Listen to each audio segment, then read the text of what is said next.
Alright, if you've clicked on this video, you probably want to get better at Clash Royale faster. But no matter what you try, it seems you just can't progress. So I put together a 3-step formula that if you follow it step by step, it will 100% make you better at Clash Royale.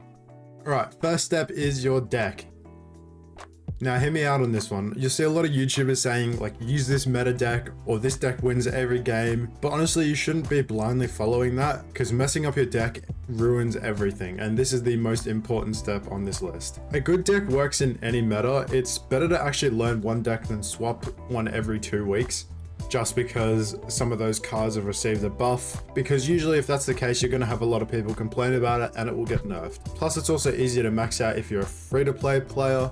So how do you pick a solid deck? If you really don't have your own homemade deck that you like and feel like you can stick to, just stick with the classic decks that have stood the test of time.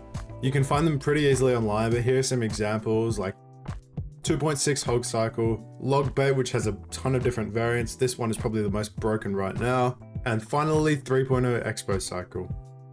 Step 2 is counting elixir, and yeah, this sounds really stupid, but it can literally just give you free towers. If you hear me out here, you want to try find a deck that you can counter cards and still have a positive elixir trade. So what does that mean? It means, say if they put a Dark Goblin down, you want to be able to fully counter it with an Ice Spirit or like Skeletons, which is possible by the way.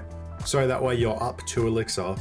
And this can benefit you because it's going to give you a bigger and bigger gap the more they do this, because then you're going to be gaining 2 elixir each time you do this move to them.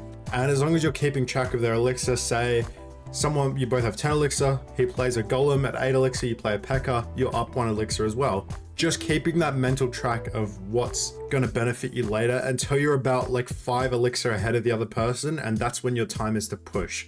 Because they'll be low on elixir, they won't have a lot to defend it, and you have a lot more to just keep stacking on that push and putting pressure even on the other lane. So it's really simple concept, but most players don't really focus enough on it, and that's why they're not at 10,000 trophies yet. And my final chapter is learning interactions. So don't waste time. Just focus on really simple but important stuff like Log can't kill a Firecracker at the same level, Snowball can counter Goblin army, Ice Golem can fully defend a Skeleton army. And notice how these 2 things also put you at an elixir advantage. So Snowball's 2 elixir, Goblin Barrel's 3. If they use that, use a Snowball, you're up 1 elixir. If you learn these basic little interactions, these make a massive difference and they go hand in hand with the other steps.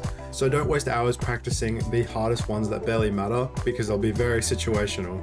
Just keep playing with the same deck and you'll learn what cards do what and what cards you should be playing against another card. And if you're still watching, that already says a lot. You actually want to improve. So you're doing more than most players ever will. And if you want to even learn more, please hit a sub and I'll see you in the next one.